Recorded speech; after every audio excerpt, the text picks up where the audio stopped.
Selviytymiskoulutus.fi hommia taas. Ja tällä kertaa tehdään tulet tuoreesta koivusta.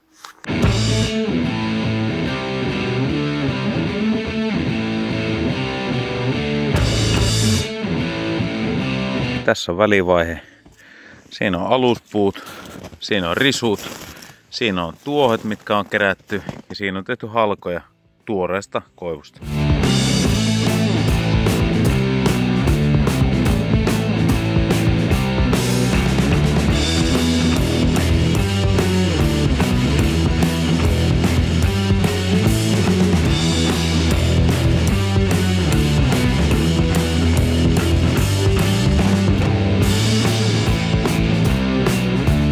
Ei ehkä uskos, mutta siinä on tunti sitten vielä pystyssä ollut tuore koivu tulessa.